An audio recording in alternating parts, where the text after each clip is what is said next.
সংস্কারের অভাবে ধ্বংসের পথে যশোরের নীলকুঠি। ইংরেজ শোষণ পীড়নের এই স্মৃতিচিহ্ন সংরক্ষণে কর্তৃপক্ষ উদাসীন। স্থানীয়রা বলছেন, সঠিক পরিকল্পনায় স্থাপনাটির ইতিহাস নতুন প্রজন্মের কাছে তুলে ধরার পাশাপাশি পর্যটন কেন্দ্র বানানো সম্ভব এই এলাকা। উর্বর ভূমি ও সহজ যোগাযোগের কারণে চৌগাছায় এই নীলকুঠি স্থাপন করেছিল ইস্ট ইন্ডিয়া কোম্পানি।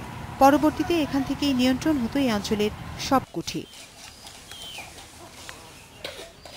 ইতিমধ্যে বিলীন হয়েছে স্থাপনার সিংহভাগ। একটি ভবনের কিছু চিহ্ন থাকলেও তার সংরক্ষণে নেওয়া হয়নি কোনো উদ্যোগ। প্রায় ৩০০ বছরের এই নীলকুঠি, এটা দেখতে জনগণের বিভিন্ন মৌসুমে বিভিন্ন পর্যায়ে উপচে পড়া ভিড় থাকে। ইংরেজরা যেভাবে কঠিয়ালদের উপর অত্যাচার, নিপীড়ন, নির্যাতন করত, সেটা ভবিষ্যৎ প্রজন্মের কাছে তুলে ধরার জন্য এটা সংরক্ষণ করা প্রয়োজন। নীলকর ও ইংরেজ নির্যাতনের বিরুদ্ধে সরব হয়েছিলেন এখানকার চাষিরা। বিদ্রোহে প্রাণ হারিয়েছিলেন সহোদর দিগম্বর ও পীতম্বর। তাদের মাথায় এই যে জমির মাটি কাদা, এই কাদা করে মাথার পরে ছিটে দেওয়া হতো, ছিটে দিয়ে ওখানে নীল বীজ পুঁতে দেওয়া হতো।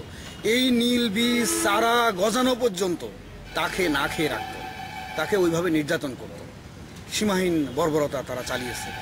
স্থানীয় প্রশাসন বিষয়টি লিখিতভাবে জানালেও এখনো কোনো ব্যবস্থা নেয়নি প্রত্নতত্ত্ব অধিদপ্তর।